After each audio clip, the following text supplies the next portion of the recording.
안녕하세요. 더 넘치는 교회 믿음의 가족 여러분, 9월 10일 수요일 아침입니다.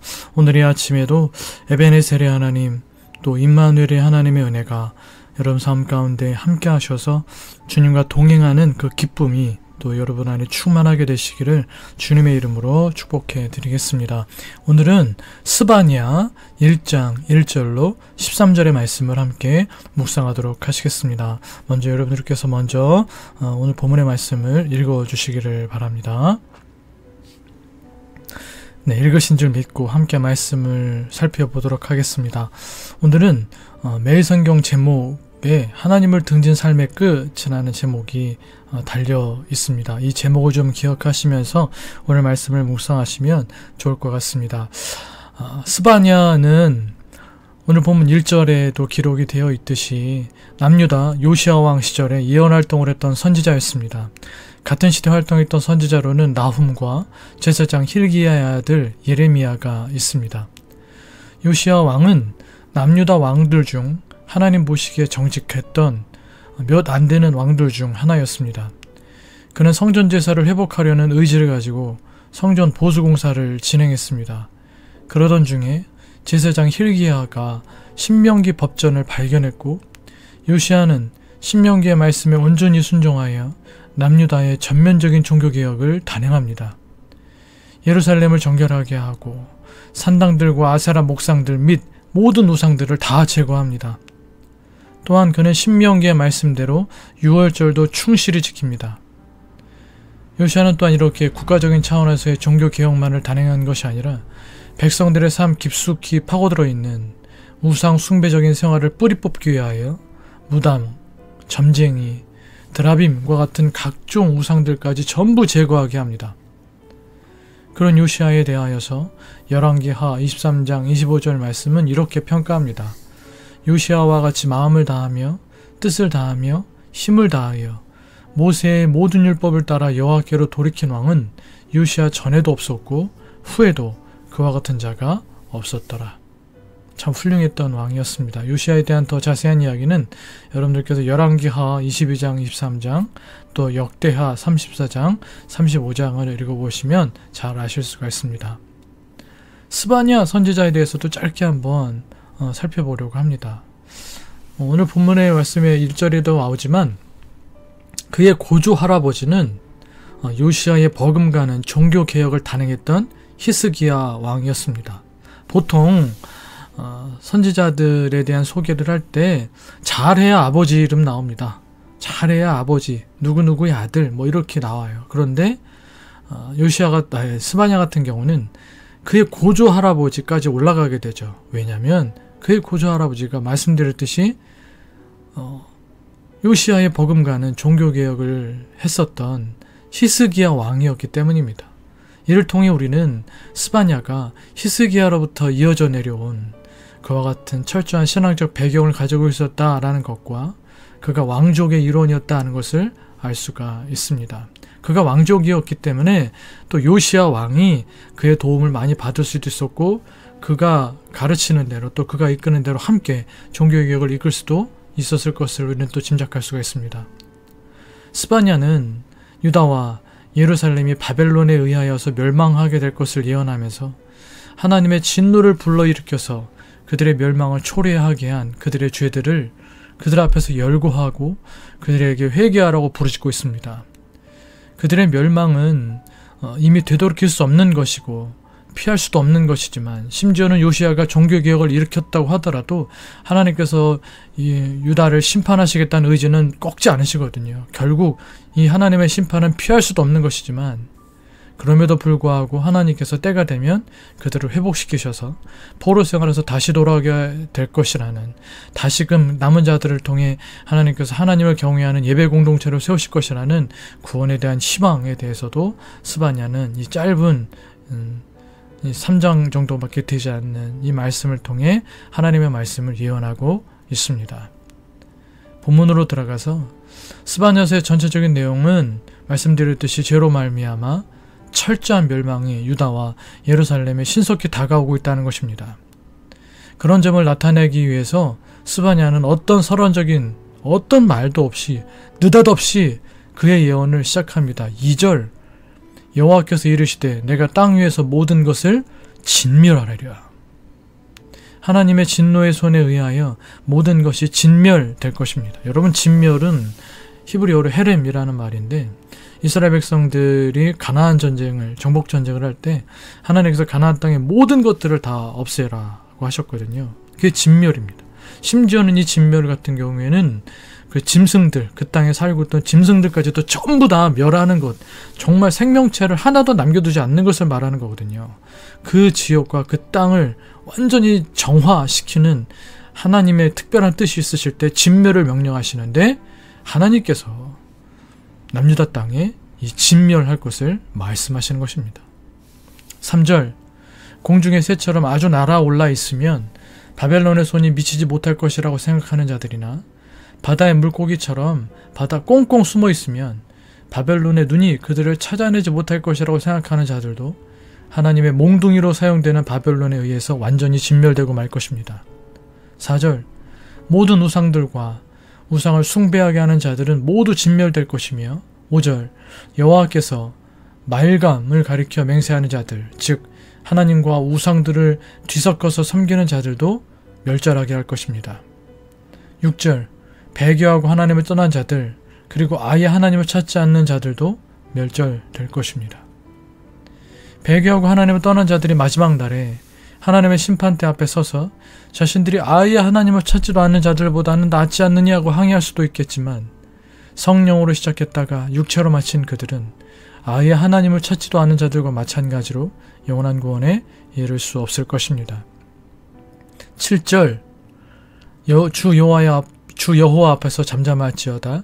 이는 여호와의 날이 가까웠으므로 여호와께서 희생을 준비하고 그가 청할 자들을 구별하셨음이니라. 여호와의 날은 하나님의 진노와 심판의 날을 의미합니다. 여호와의 날이 임하시면 희생 제물이 될 자들과 하나님의 청함을 받아 성결하게 구별될 자들이 있을 것이라는 말씀입니다.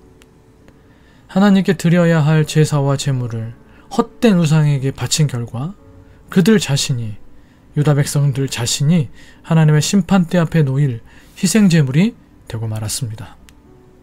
8절에서 9절 여호와의 날이 임하게 되면 그들의 존엄한 신분에도 불구하고 교만하고 허탄하며 위선적으로 행한 왕족들이 가장 먼저 희생제물이 될 것입니다. 그들은 자신들의 높은 신분에 맞는 책임 있는 삶을 살아야 했고 그들보다 더 높으신 하나님 앞에 겸손히 살아야 했지만 그렇지 않았습니다. 그리고 귀족들과 그들의 종들도 희생제물이 될 것입니다. 그들은 자신의 힘을 앞세워 자신에게 있는 권력을 가지고 자신의 이웃들의 문턱을 넘어들어가 거짓 폭력과 거짓으로 이웃의 재산을 자신의 소유로 만든 자들이기 때문입니다. 11절 가나안 백성, 즉 장사하는 자들과 은을 거래하는 자들 역시 희생제물이 될 것입니다. 이들은 모두 약하고 힘없고 가난한 서민들의 주머니를 그것이 권력이 되었든 부가 되었든 그들이 가진 힘으로 털어가는 자들입니다. 그런 악한 자들을 하나님은 두고 보시지 않을 것입니다. 12절 또한 하나님께서 남유다를 등불을 들고 샅샅이 뒤져 여호와께서 복도 내리지 아니하시며 화도 내리지 아니하신다 라고 말하면서 감히 하나님을 무시하고 백성들과 스스로를 안일함에 빠져들게 하는 자들을 찾고 찾아내어 벌하실 것입니다. 그제서야 그들은 스스로 외면하고 무시했던 살아계신 하나님의 존재를 뼈저리게 깨닫게 될 것입니다. 오늘 본문에 기록된 하나님의 진멸의 대상이 된 사람들, 하나님에 의해 희생제물이 될 것이라고 지목된 사람들, 하나님이 그들의 인자와 자비의 아버지로서 계실 때 하나님의 인자와 자비를 무시하고 하나님을 기만하며 떠났던 자들은 하나님께서 심판자로 다시 그들에게 임하실 때 하나님의 은혜를 멸시한 죄를 그들에게 물을 것임을 알아야 했습니다.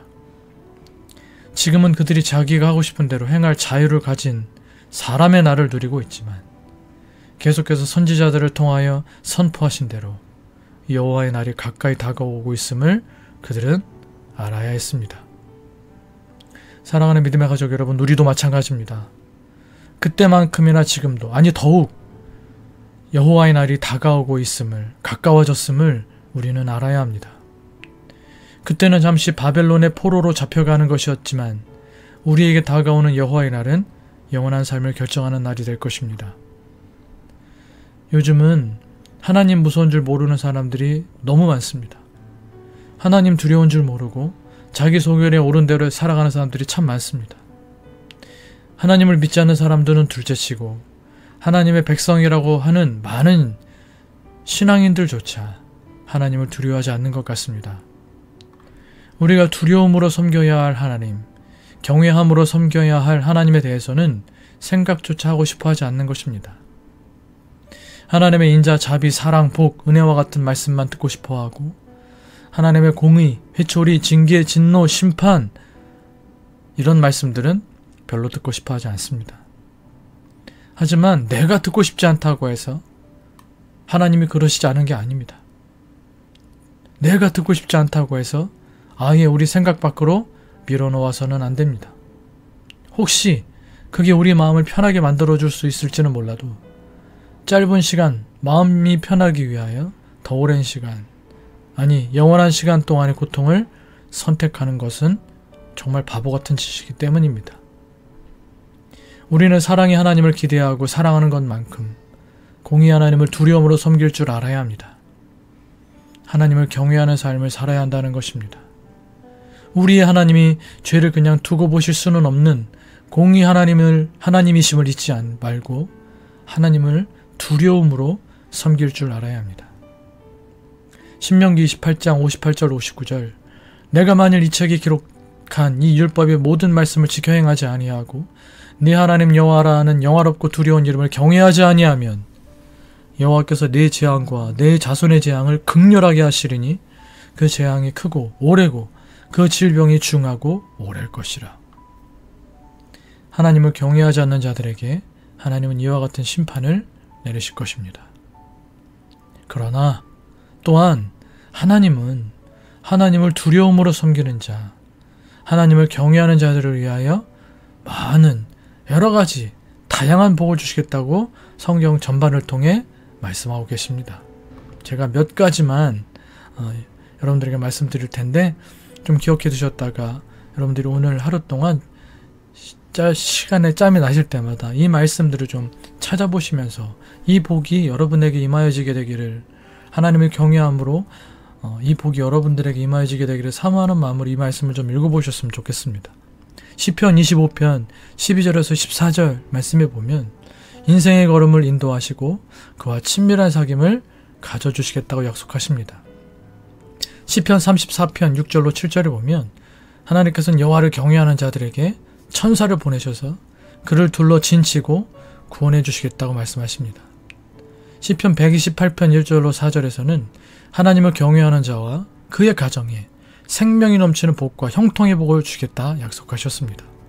잠언 9장 10절에는 지혜의 복을 주겠다고, 또 잠언 10장 27절에는 장수의 복도 주시겠다고, 또 잠언 19장 23절에는 생명의 복과 풍족함의 복, 그리고 재앙을 당하지 않는 복을 주시겠다고, 말라기 3장 16절 17절에는 여호와 하나님의 기념책에 그 이름이 기록되게 해주시고 하나님의 특별한 소유가 되게 해주시겠다고, 그리고 말라기 4장 2절 말씀에 보면 하나님의 치료와 건강의 복을 주시겠다고 하나님 약속해 주십니다.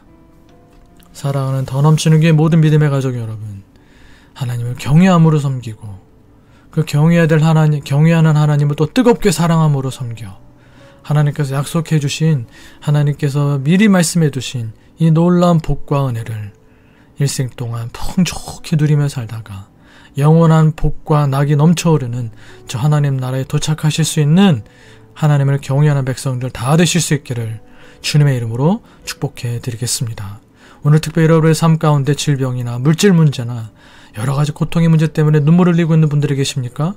그렇다면 내가 지금 하나님을 제대로 경외하고 있는지 그것 먼저 돌아보시면서, 그렇지 않다면 하나님을 경외하지 못한 삶에 대한 회개와 경외하지 못함으로 빚어진 죄에 대한 모든 부분들을 하나님 앞에 낱낱이 고백하고 회개하여, 그리고 이후로 하나님을 진정으로 경외하는 삶의 열매를 맺어 이와 같은 복을 일생을 두고 누리며 살게 되시기를 모든 어려움들을 극복하고 약속해 두신 복을 누리며 사는 모든 믿음의 가족들 되실 수 있기를 주님의 이름으로 축복해 드리겠습니다. 함께 기도하시겠습니다. 기도하실 때 오늘 나누었던 이 말씀들을 기억하시면서 우리가 혹시 하나님의 진멸의 대상에 속한 그 그룹에 속할 만한 사람은 아닌지를 좀 돌아보시면서 그런 부분들이 우리 안에 있다면 회개하시고 이후로 정결함, 성결함, 거룩함으로 살고 하나님을 경외함으로 살아 약속해 주신 복을 누리며 살 수 있게 되기를 주님 앞에 회개의 기도와 또 소망의 기도를 주님 앞에 드리시는 이 아침 되시기를 바라겠습니다. 또 교회를 위하여서 믿음의 가족들을 위하여서 여러분들의 개인적인 기도 제목들을 위해서 기도하시다가 일상의 삶을 시작하실 수 있는 이 아침 되시기를 바라겠습니다. 함께 기도하시겠습니다.